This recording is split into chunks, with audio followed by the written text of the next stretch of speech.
Namaskar, I'm Milind Pan Patil, Director, National Water Academy, Central Water Commission, Pune.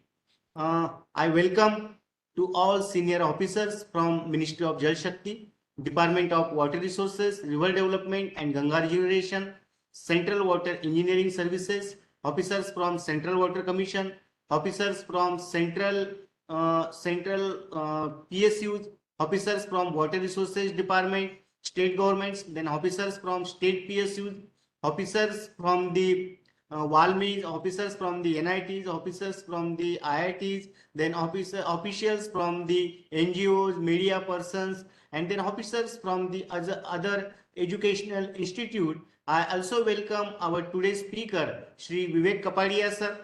Uh, National Water Academy, Central Water Commission Pune started a webinar series on interstate river water disputes in India, and till date National Water Academy CWC Pune conducted about 12 webinar sessions on interstate river water disputes in India, including case studies on different interstate rivers. Today is the 13th session of this webinar series, and the topic is agreements for sharing of water. To share his experience on this very important topic, because when we implemented or executed the interstate river water dispute, then agreements is a very important part to share his experience on this topic. Today with us available and very renowned and expert speaker, Shri Vivek Kapadia sir. Before hand over this session and start this session on this topic, I will first briefly introduce our today's speaker, Shri Vivek Kapadia sir. Shri Vivek Kapadia sir is a former secretary to the government of Gujarat, and he was also posted as a director to the Sardar Sarovar Nigam Limited when he was in service. He has worked as a vice president of Central Board of Irrigation and Power and president of International Geosynthesis Society in India. He is also vice president of Indian Commission on Large Dam. He has been in the field of water resources engineering and management for last 35 years. His focus areas are design, execution and repairs of large irrigation projects and policy making. He has done extensive work in participatory irrigation management, rejuvenation of ancient Indian water conservation systems, and in making productive use of problematic soils. He has a long experience of application of geosynthesis in hydraulic structures. Many solutions designed by him using geosynthetic are pioneering works. Now I request our today's speaker, Shri Vivek Kapadia sir. Sir, kindly share your experience during your career, who has been shared on the agreement for water sharing. Please, Kapadia sir.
Kapadia sir, your voice is not coming.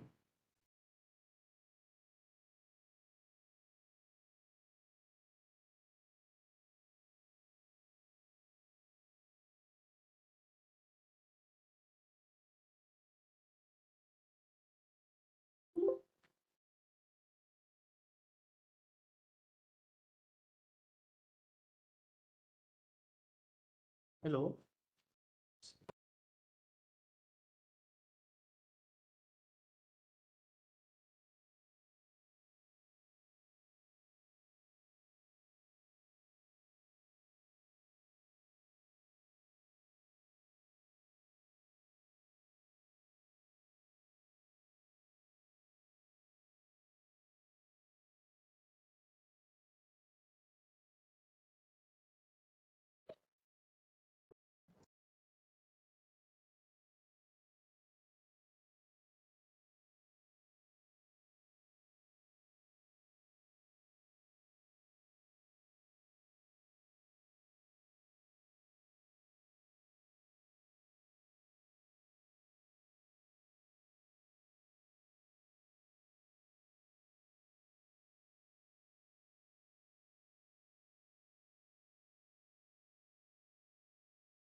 Am I audible now, sir?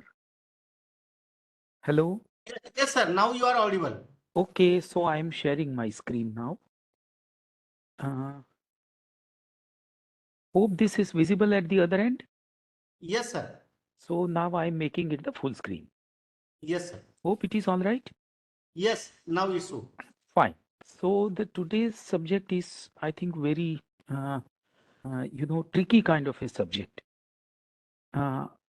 What is the process of coming to agreement for the water sharing?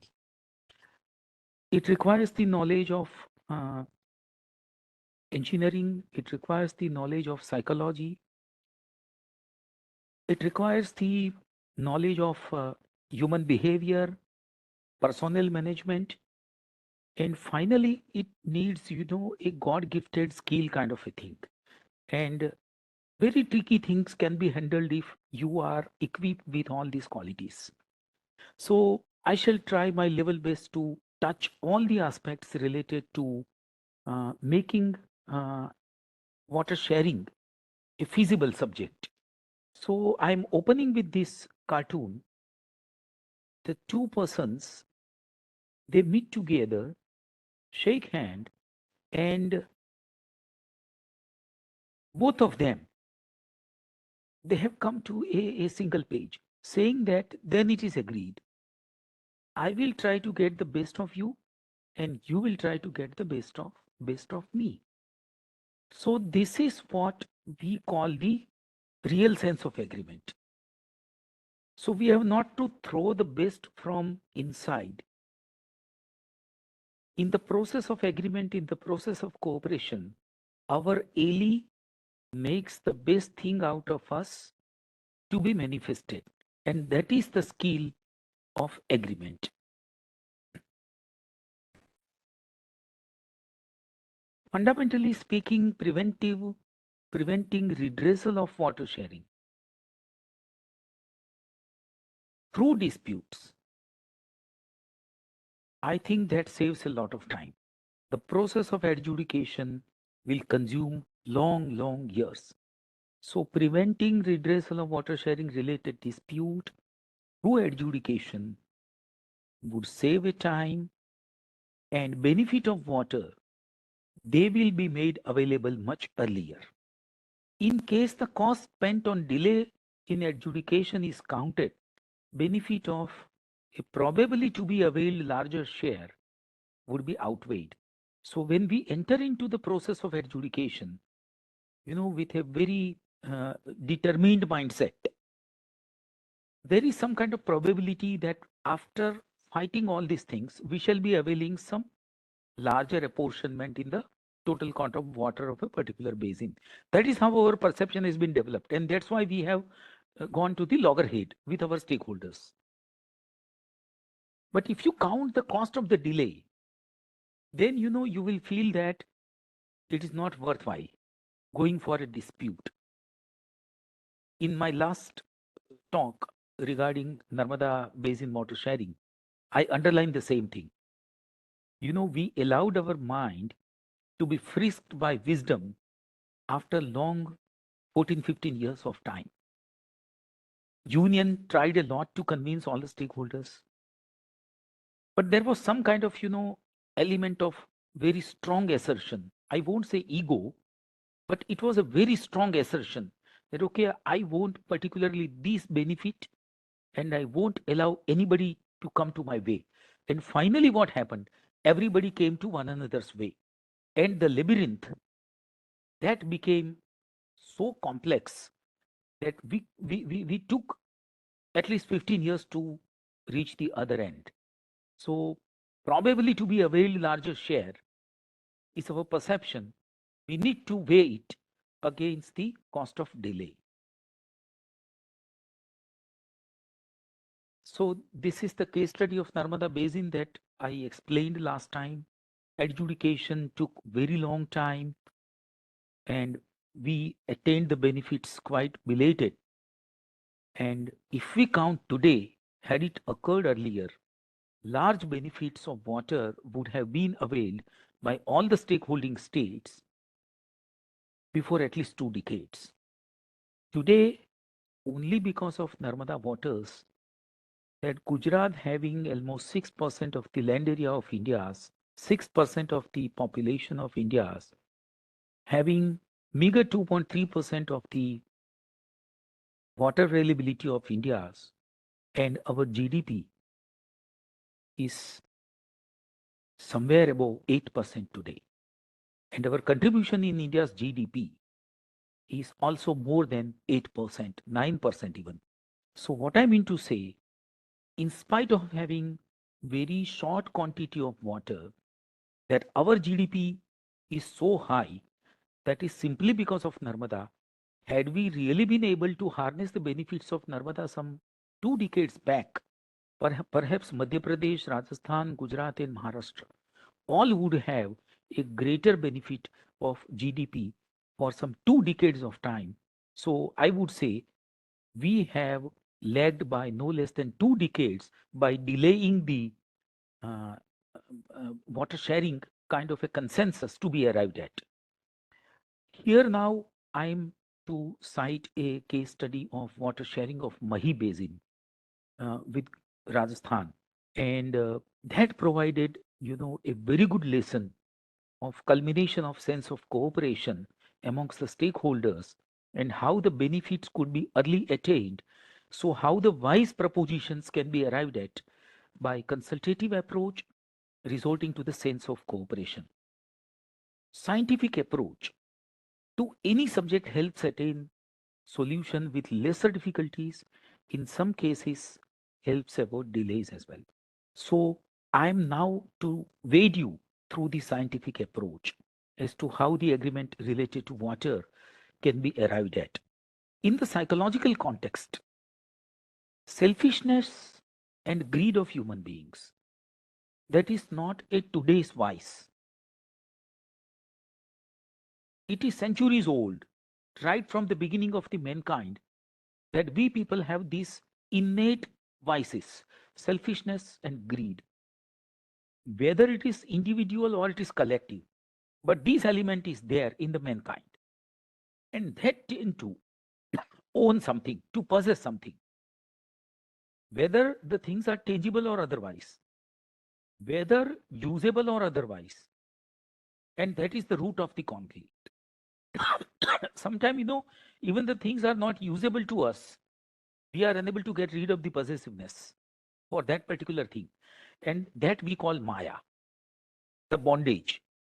So analysis of conflict is actually speaking a process that defines the subject of conflict and is also a beginning of negotiation which takes further towards the negotiation, and that is the key to resolution. Now I'm just discussing the conflict which is a process and a product as well.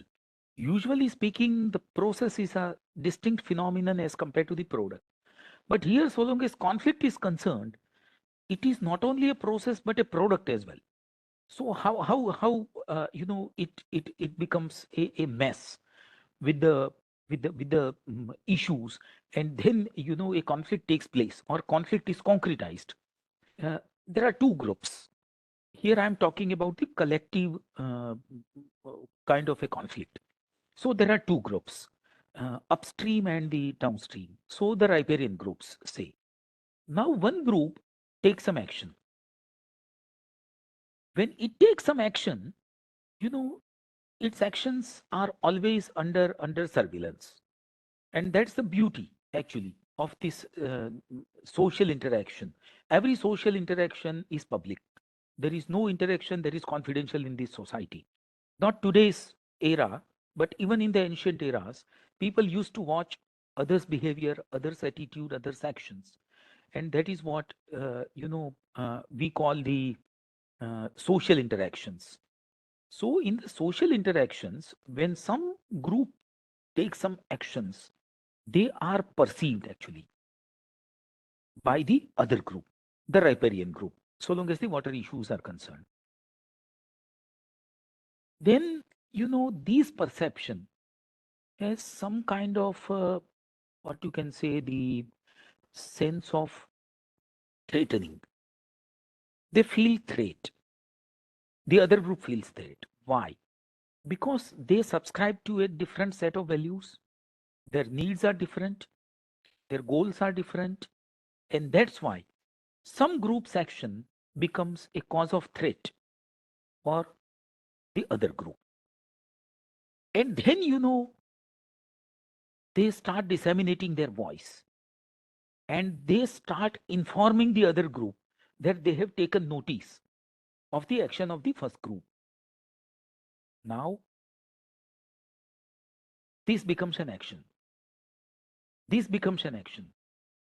Then, the first group, they take notice of the action of the other group and they feel threatened. They take notice of the threat because their values are different, their needs are different, their goals are different. Now, the matter intensifies. How?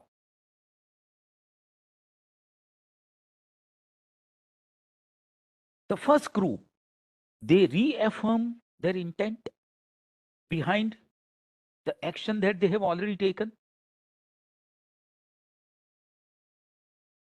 Again, the other group reflects. So it is basically strengthening of the conflict, concretization of the conflict. They are heading towards, animosity. Again, the second group reaffirms and escalate the tension. Again, they try to disseminate their voice. They try to communicate to the first group in what you can say some kind of, a very aggressive language. And in some point of time, when the external factors start playing role like the media, then the matter intensifies. It becomes so much of messy. The bones of contention, they become so hard, so deeply rooted that the conflict becomes, as good as unresolvable. So this is the process and product kind of a thing. The process manufactures the product and the product regenerates some other process. But finally, they are into a loop. They are into an interaction with each other. And these kind of, the echoing or reflex kind of things, they concretize the severity of the conflict. Then, mm,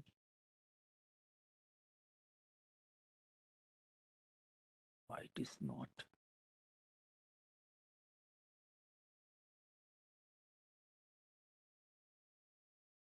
It is stuck. Think why it is stuck.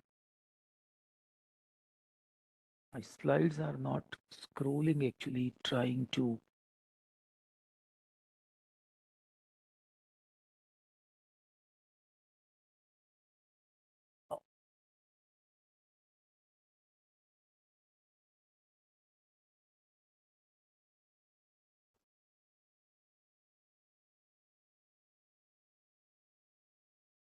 Yeah. So now let me explain the stages of conflict. Different behavioral scientists, they have given different theories. But the most pertinent and applicable to the water sharing related issues, this theory is commonly applicable. And that's why I'm citing here. You know, there are two Cartesian coordinates of the human minds. On the one hand, the human mind is cooperative. On the other hand, it is assertive. On certain issues, we are cooperative. On certain issues, we are assertive. The extent changes according to the time and according to the frame of the mind. Even if the person is the same, his reflex are different to the same kind of incident at different points of time. Because the contextualization of the frame of mind decides what kind of reflex the man will give to the same kind of a situation. That decides, you know, what is the level of cooperation into your mind and what is the level of assertion into your mind.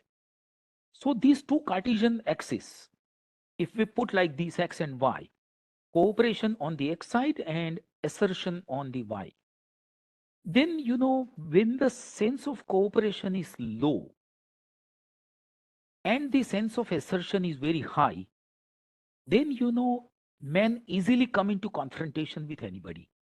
He is too assertive. He is not ready to be open to anybody's voice. He is too assertive. What I have said is 100% right. Everybody is wrong. He is not actually open. Sense of cooperation is very low. And he is, you know, vulnerable to fall prey to the confrontation. So low cooperation and high assertion means possibility of confrontation. When, you know, his sense of assertion dilutes, suffuses, then, you know, it is both low. Cooperation is also low, assertion is also low.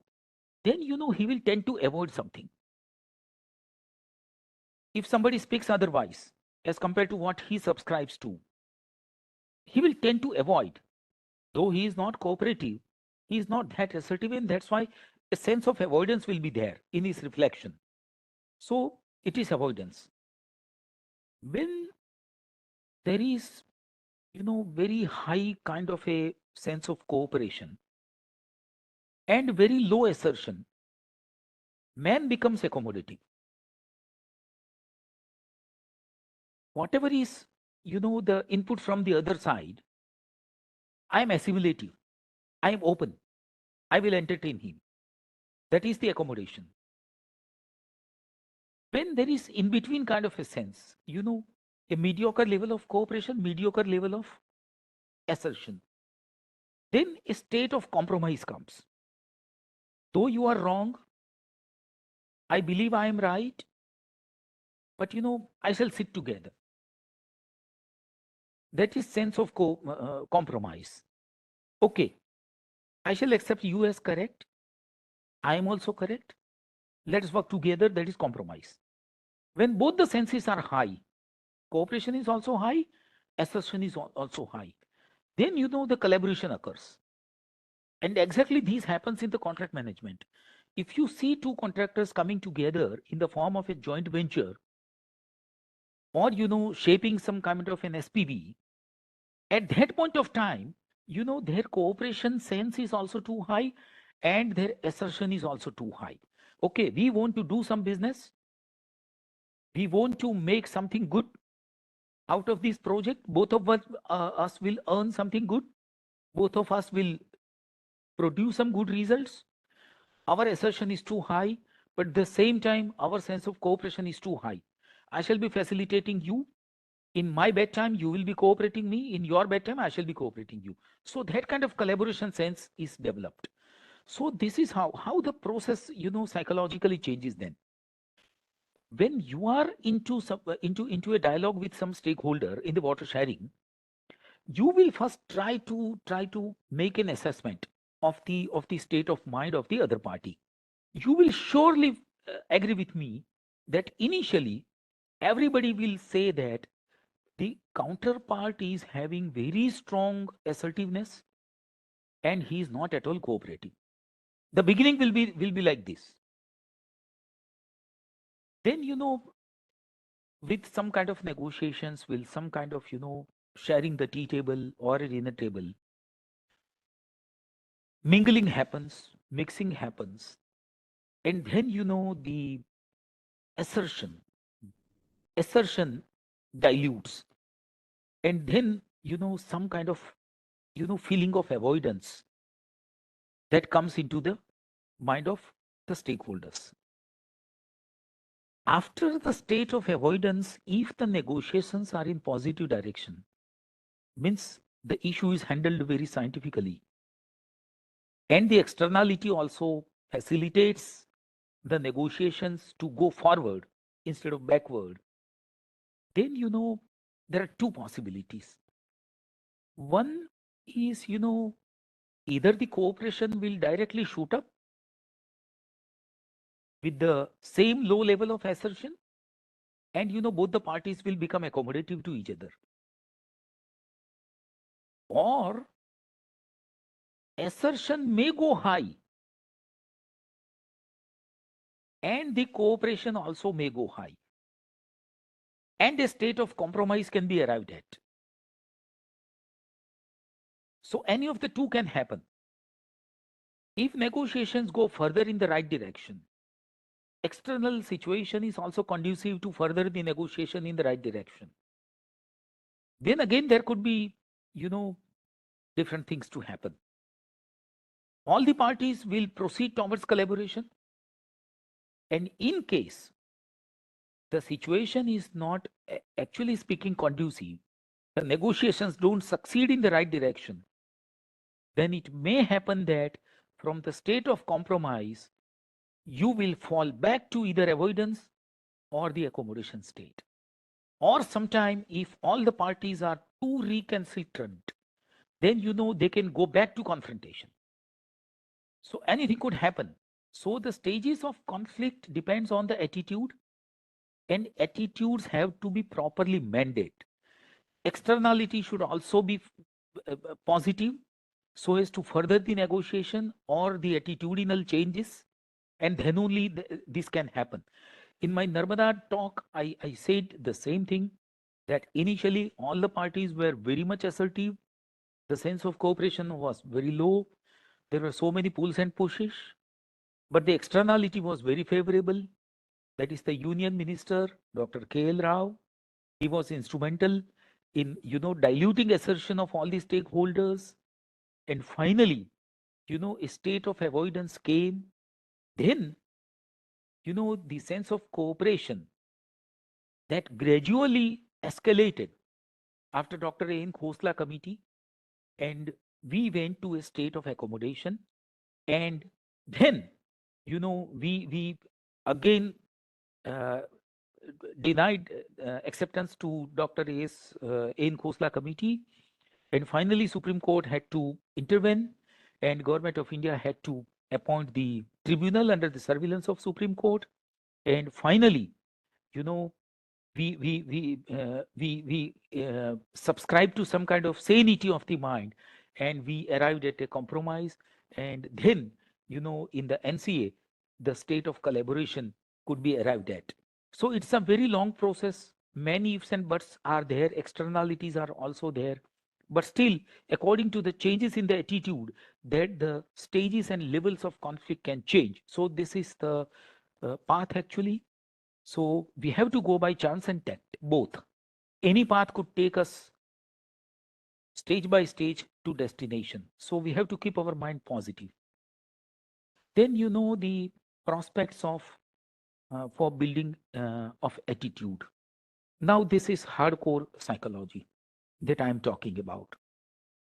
See, both positive and negative consequences may occur depending on how the conflict is managed. So basically, water sharing is an art of conflict management.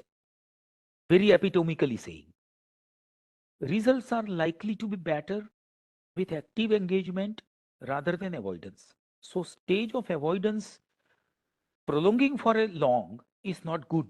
Stage of avoidance is good for some time, but it should not continue for a very long time. This is a fundamental lesson to be understood.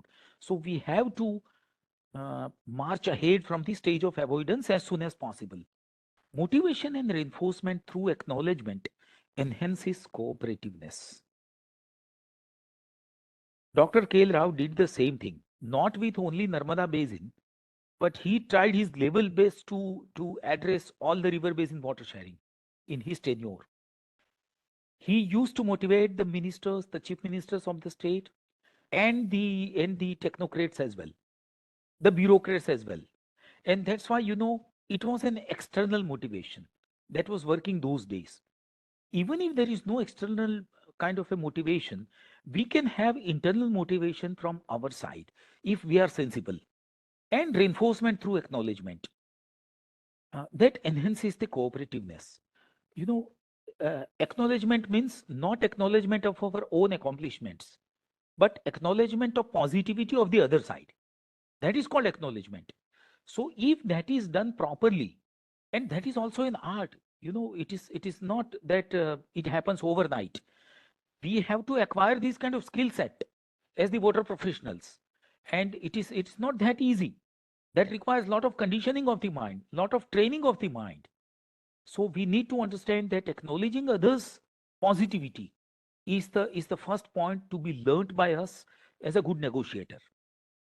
Behavioral, cognitive, and emotional skills, they are also required for conflict management.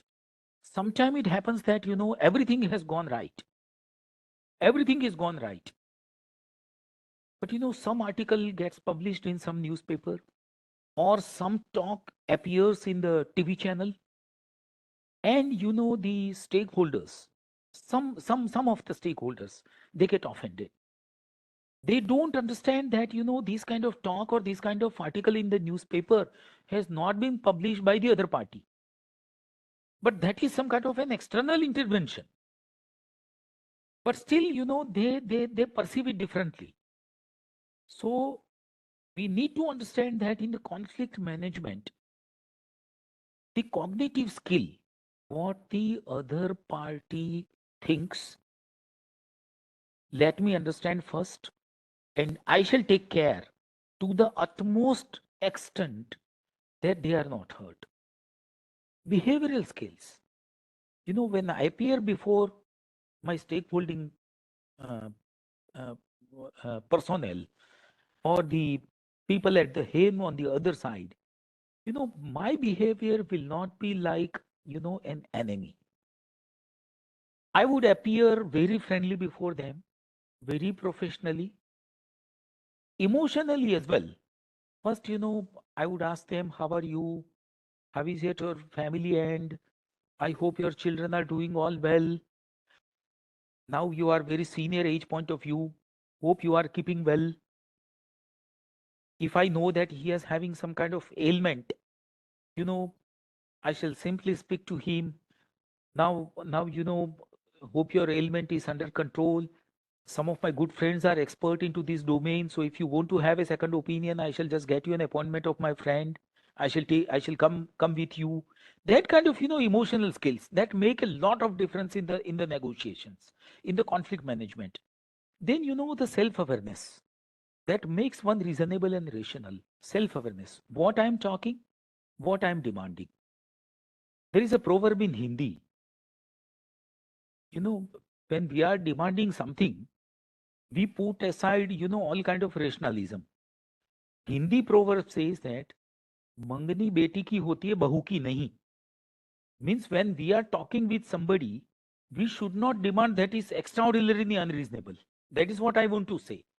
If you are eligible for 40% water sharing, you may say that, I wish I would have 50% of the water share. But I won't say I am eligible for 90%. What I mean to say, बहू की मंगनी नहीं कर सकते. Otherwise, the entire negotiations will go fail. So that is called self-awareness. What I am speaking, I must know. Then neutral environment is inevitable. When the negotiations are occurring, if Prime Minister says, okay, you two states sit together and come to me, I shall wait for you. I'm giving you 1 week of time. You come next Monday to me.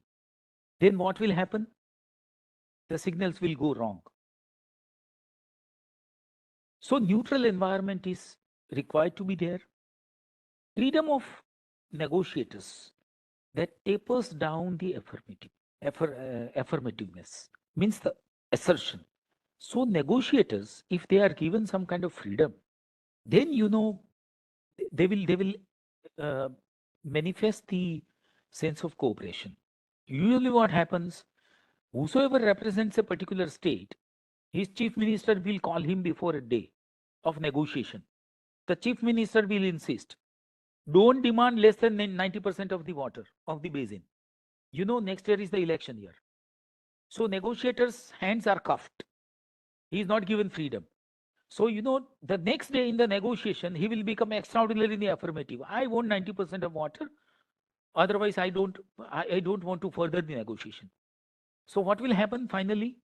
The conflict will be more severe. So freedom to the negotiator, that is the key. Actually speaking, he is an agent of the state.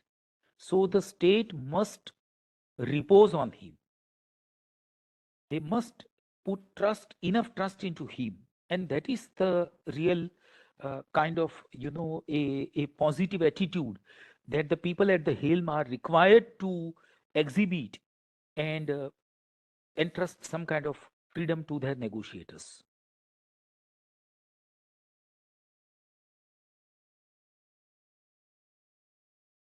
Yeah. Then, fine tuning the attitude. Okay, attitude building is all right. Fine tuning the attitude on both the sides periodically is the key to direct negotiation. Means all the time in the negotiation, we have to make a matrix of the attitude. On the one axis, it will be the other side attitude. On the one other axis, there should be our attitude, and we should keep a track how the attitude is changing on both the sides. And if we try to improve the attitudes, then the negotiations can go further in the positive direction. Reiteration of shared and exclusive interest is also important. See, interest could be, of three types. Psychologically, when there is any conflict, the interests are of three types. Number one is the conflicting interest.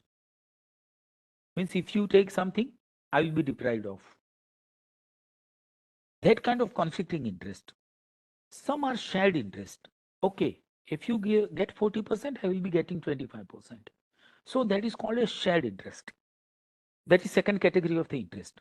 The third category is the exclusive interest. Your attainment of or serving of the interest does not affect me nor the other way around. That is the exclusive interest.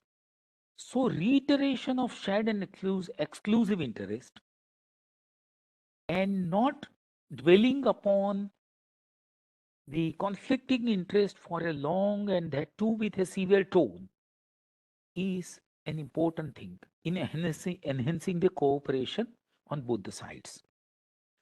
Now the negotiation, how should we further the negotiation? How should we keep an eye on the progress of negotiation? Every problem will be having its own matrix, but the flow of the matrix should be designed from this basic cycle of the negotiation. Definition of the problem and interest. That is a must. In the water sharing, there should not be any politics. My problem definition must be clear. Maybe it is conflicting with yours. My interest definition must be very clear. Maybe it is conflicting with yours. But I should be very clear in the definition. Once all the sides are clear on their definitions, that innately contains some seeds of solution. And that's why our problem definition, interest definition must be made very clear. There should not be any kind of dilemma. There should not be any kind of to and fro in the problem definition and the interest. That is the fundamental thing. Then in the next stage, all the parties should come together. They try to identify conflicting interest, exclusive interest, and the shared interest. As I told you, there are three categories. Conflicting interest means if I get, you won't get. And if you get, I won't get. That is called conflicting kind of an interest. That should be separated. Exclusive interest. Even if I get, you will not be hurt. Even if you get, I will not be hurt. They are exclusive interest. They should be separated. And then the shared interest should be separated. That is the second stage. This brings a lot of clarity. After problem definition, this brings a lot of clarity. Then the third stage comes, focus on shared and exclusive interest, as I told you. Keep avoiding conflicting interest for the time being. You begin with the shared interest, you begin with the exclusive interest. They will help you come together. In the next stage, you develop and explore the options. How to work out the dominations of the shared interest and how to maximize the exclusive interest benefits. That is the next stage. The next stage is evaluate options with probable outcomes. Whatever options that you have explored in the previous stage to be evaluated one by one. If we do like this, what will be the net outcome? If we do like this, what's the net outcome? Altogether, you will be discussing this, that this would be the net outcome. Once the outcomes are clear of all the options, everybody will be clear as to what's going to happen. You will be preferring option number 3. Somebody will be preferring option number 1, maybe. But at least the options and outcomes are very clear before you.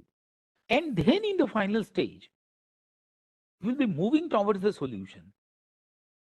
And the stages of attitude will also go high.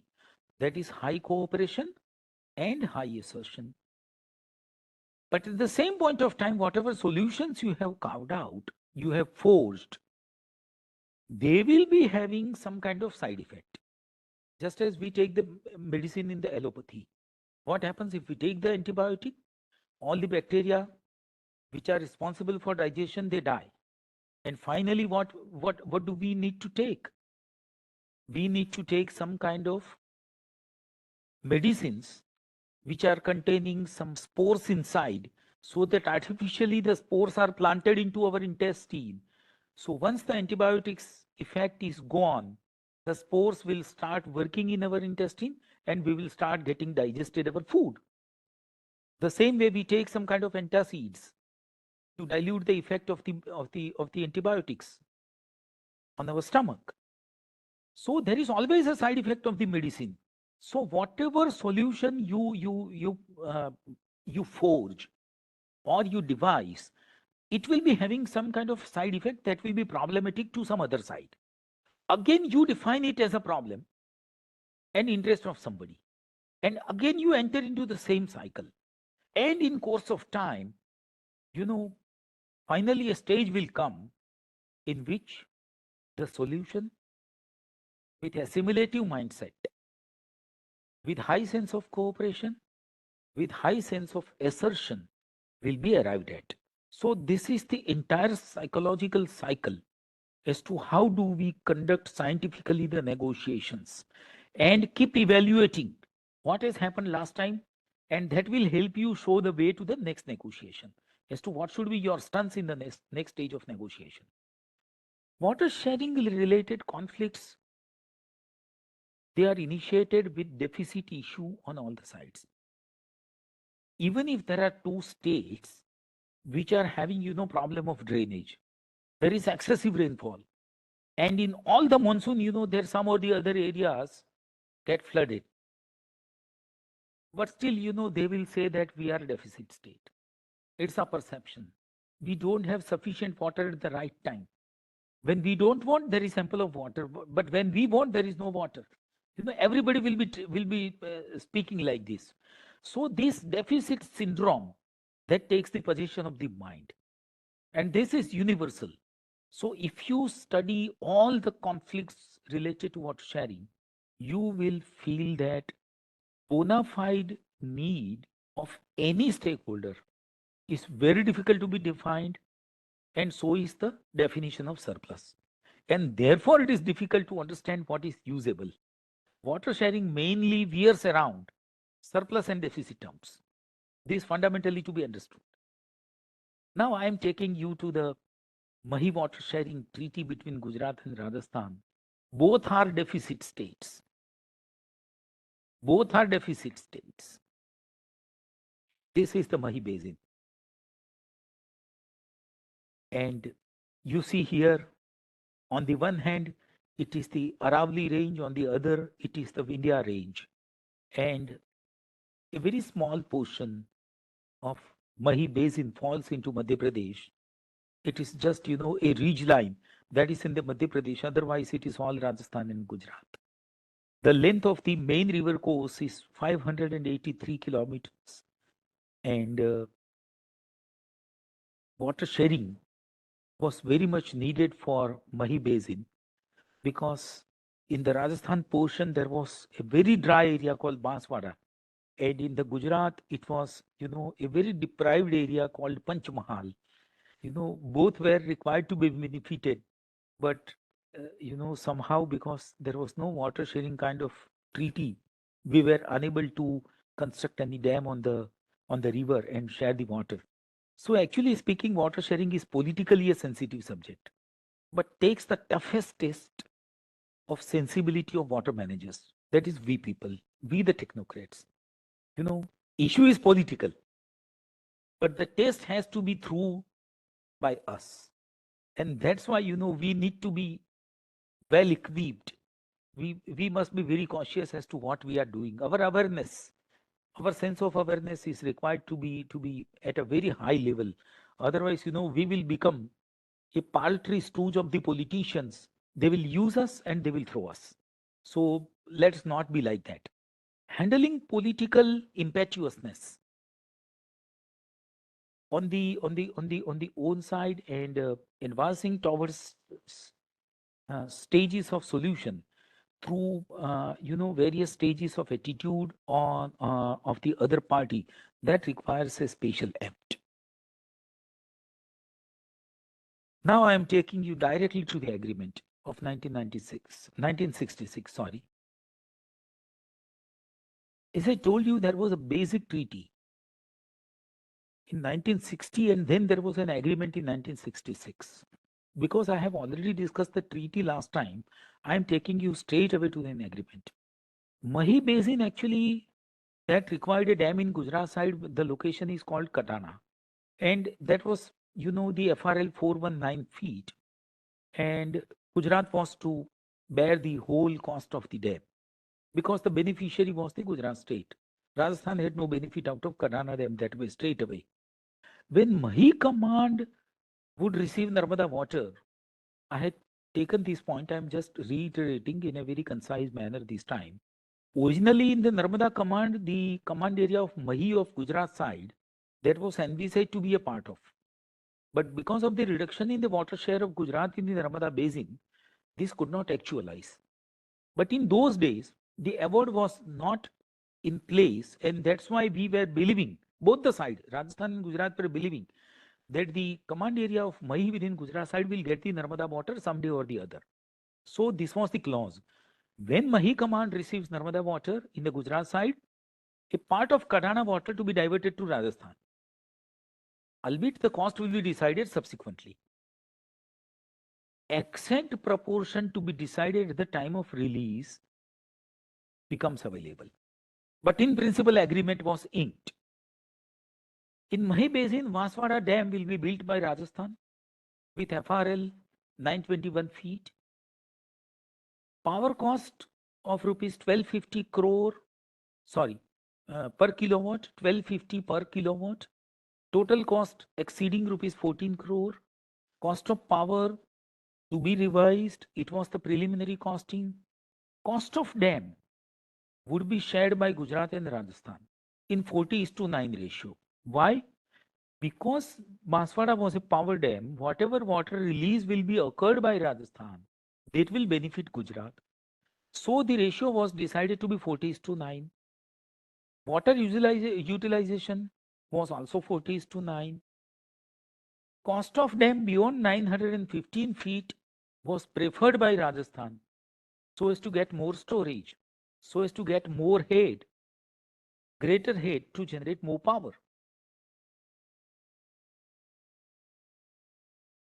So that much cost, that will giving them the benefit of 7 TMC additional storage and some more power generation for the lean years, that would be borne by Rajasthan. That was an agreement. And when the Narmada water is given back to Rajasthan, cost that has been paid by Gujarat will be reimbursed by Rajasthan. So this is the broad outline of the entire agreement.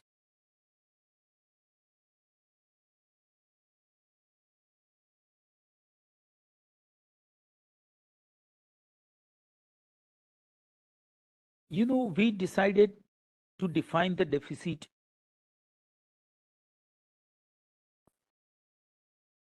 definition. What we understand by deficit, what is the severity of our deficit, what is the severity of their deficit, and accordingly we arrived at this agreement. Now let us understand the deficit issue once narrated by both the sides. Context for acknowledgement occurs. Means the contextualization is made very clear before them. And then they start acknowledging, okay, you are also deprived, we are also deprived. Water is a cyclical resource and therefore the estimation of annual quantity available with some variations is the most promising beginning deliberation. Everyone has to do like this. What is the 75% dependability water availability in a particular basin? What are the deviations? What is the standard deviation? What is the chi constant? Everything. So that you know there is an estimation as to in good year what will be the situation, in the bad year what will be, and in the normal year what will be the situation. Implementation of agreement also requires some kind of cooperation. Agreement is occurred, but execution of agreement, implementation of agreement, there also requires some kind of cooperation on both the sides. Agreement is not the full point. Implementation of agreement depends on clarity of the provisions, sense of cooperation amongst the stakeholders. So what I mean to say here, sense of cooperation is not merely to arrive at agreement, but that should continue in order to make successful implementation of the agreement. An institutional mechanism that is also required to properly implement the agreement. That will help you eschew the implementation stage disputes. Disputes are not only in the pre-agreement state, they are likely to haunt you in the post-agreement stage as well. Then, you know, we entered into supplementary agreement in 75. This supplementary agreement, you know why it was required? In the execution of 1966 agreement, some bottlenecks appeared. They were unforeseen. What kind of unforeseen bottlenecks were there? There is one location in Rajasthan called Galiakot, not very far off the border of Gujarat.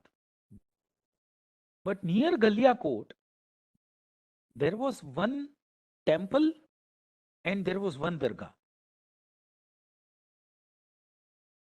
And if nothing done, they would simply go into the submergence.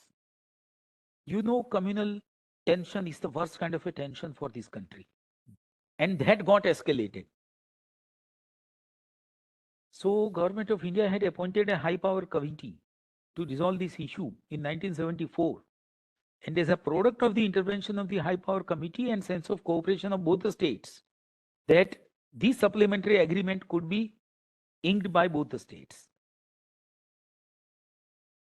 The construction of Karana Dam was going on.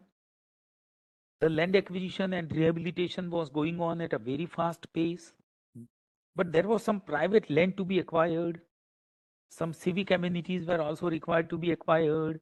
Religious places, these two, they also became required to be acquired. And relocation of them became a very tough task. Then finally, the solutions were actually found the alternatives for, and the solution that was agreed to both the states was requiring some 8.1 crore of land acquisition and rehabilitation as well. Now the submergence was attributed to the Kanana reservoir in the Gujarat side. The high power committee suggested that Gujarat would pay the entire cost of 8.1 crore. In those days, 8.1 crore was a big deal. Gujarat agreed. Finally, the low-lying land that was decided to be surrounded with proper, what you can say, the protection walls, and 8.1 crore were, really speaking, spent on this protection near Galia Court, and the issue was resolved, and Kanana Dam could be built. So, what I mean to say here, the way to reach an agreement, and on the way to execution of the agreement, whatever bottlenecks appear, we must have some kind of mechanism to resolve them. We must have some frame of mind to resolve them. During construction, the issues got surfaced, but could be sorted out without much delay. And the reason was our foundation was cooperation and not the conflict. Gujarat and Rajasthan never started with the conflict note. They started with the cooperation notes. Okay, both of us are very dry states. Let's come together and do something for these two districts, Banswara district and the Panchmahal district. Because both of them, they are very backward. Most of the tribal population are there. Their lands are dry. So we must do something. That is how, we started the deliberations, and in 1960, 66 and 75, that these kind of outcomes could be brought out. In spite of non-fulfillment of a crucial provision, when Narmada water would be made available to the Mahi command of Gujarat side, these crucial provision could not be honored, could not be actualized, because share of Gujarat was reduced from 10.8 million acre feet to 9 million acre feet. But still, that never became the bone of contention for us. We are still living with the problem, but that has not taken a shape of conflict. Rajasthan and Gujarat, even this time, when there was a very critical issue in the Narmada Control Authority cropped up, main canal of Sardar Sarovar project, that is supplying water to Gujarat and Rajasthan both, 458 km in Gujarat portion and 75 km in Rajasthan portion is the length. Now, that was made to run in 2007 July. Right from 2007 July, there was not even a single day closure to this main canal. Can you just imagine? And mostly the main canal is in embankment because it is a gravity canal and it's a contour canal. Being a contour canal, a gravity canal, and in the embankment, you can understand what kind of bad state the embankments were actually facing. Saturation was also very high in the embankment portion. The lining also required some kind of repairs. There was some kind of desilting in the canal to be done. The canal siphons also required some kind of treatments. So a closure was a must. For last 5-6 years, we were discussing the closure, but sometimes the Rajasthan would say that our drinking water requirement cannot be otherwise met with, and this canal is the only lifeline for the drinking purpose. And drinking purpose, it's a humanitarian kind of a situation. We cannot just avoid it. But 5 years, we struggled, but we could not make it. And last year, Rajasthan had some kind of backup plan. They had developed some kind of local sources that could last for about 15 days. So, we sat together in the NCA, Narmada Control Authority. Both the sides were positive that now main canal is in a very bad shape. It is our common property, and we require to take care of it. So what should be done now? 15-day closure is affordable to Rajasthan. So we proposed, okay, let's take a 15-day closure in the first phase. Then we shall rerun the canal, and again you will replenish your local sources with the same main canal. And after a month, we shall again take a closure of 15 days. And we shall squeeze our working schedule from the Gujarat side, and we shall restore the canal. So in the 2 stages of 15 days with Narmada Control Authorities officialized minutes, we went for, we did our job to the best possible extent.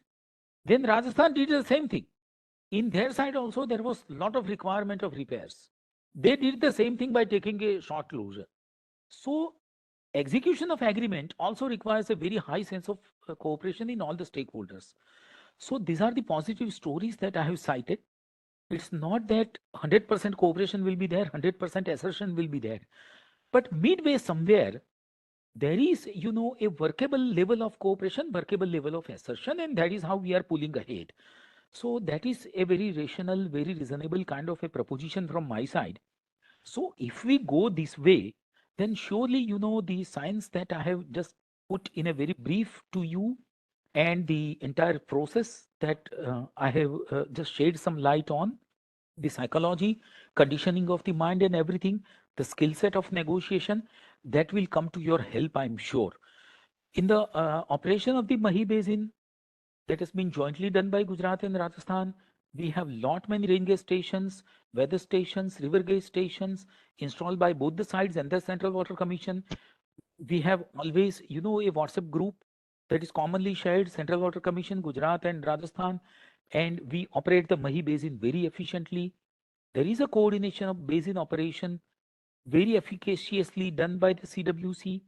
Every year in the pre-monsoon and post-monsoon, we come together either in Rajasthan or in Gujarat, and in a very, what you can say, a amicable kind of an environment, we take lunch, dinner together, and we exchange our lessons. That this monsoon taught us like this. Now better if we learn for the next year like this. Let us improve like this. All these kind of what next forward. There's that kind of talks. What is the net learning? Not the mistake of the other. What's the net learning of this monsoon? And in the pre-monsoon, from the last monsoon, what we have learned is this. Now in the next monsoon, we shall do like this. That kind of things, we discuss, and that is how the operation of the Mahi Basin occurs. So this is, the hydrometeorological network in the entire basin that we have jointly developed. The essential of agreement, water availability, sharing, variations, etc. to be defined very clearly, land acquisition and rehabilitation, duly envisaged and defined, power sharing, cost sharing, recurrent expenditure sharing, institutionalization of review and implementation, futuristic provisions. All these things should be inevitable part of the agreement. Now, in the conclusion, I would say that negotiation is the key to success in water sharing. Scientific and reasonable approach help converge very fast to the solution. Instead of going into surplus or deficit, reasonability of requirement and rationalism on both the side, that is the key to success. Sanity and sincerity form the cogent proposition. मंगनी बहू की होती नहीं, बिटिया की होती है. Water is a community resource, and therefore sharing is must amongst the stakeholder. Agreement is preferred to dispute resolution through tribunal or court, as early benefits are available by agreement. Agreement should address all the issues deliberated by all the stakeholders. Implementation and issues during implementation, they are also very important, and we must have an institutional mechanism to address them in case they occur on the way to execution.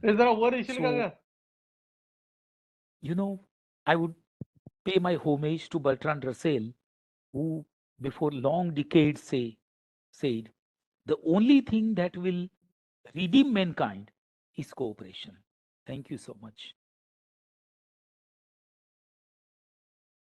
Thank you, sir. Thank you. Patil Sahab, shall we invite the questions, if any? Yes. Now the floor is open for question answer session.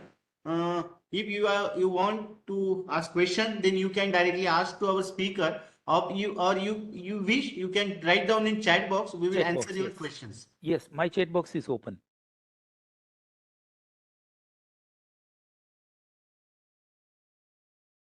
Yes. Any questions, please?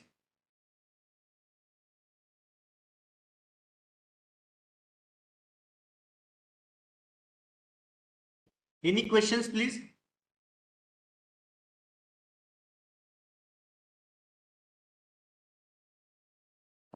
If any doubt, any questions, you can ask, or otherwise we will conclude this session. Yeah, and in case, subsequently, if there is some question in your mind, just drop me an email and I shall respond to your question. Yes, or you can write down in our interstate river water Yeah, dispute in the WhatsApp group. WhatsApp The group. WhatsApp group also. Yeah, Yeah, we will answer your query. certainly. Okay, then sir, we will conclude this session. I'm so On grateful. behalf of National Water Academy, Central Water Commission, Pune, I extend my heartfelt gratitude to all esteemed participants, speaker, and attendees who are joining today's webinar session. Uh, we are extremely grateful to our distinguished speaker, Sri Vivek Kapadia sir, for sparing his precious time and sharing his extensive experience on this very important topic, that is agreement for water sharing. I would like to extend a special word of thanks to all participants who have joined in this webinar series. I would like to express our sincere gratitude to Secretary Ma'am, DOWR, RD and GR, Ministry of Jal Shakti, Sri Kushwinder Vora sir, Chairman and ex officio Secretary to the Government of India, Sri D.H. Askar sir, Chief Engineer and Head of National Water Academy, for their support and guidance, making NWA to venture ahead. Then last but certainly not least, I would like thanks to our dedicated team at National Water Academy CWC Pune for their seamless execution of this webinar series.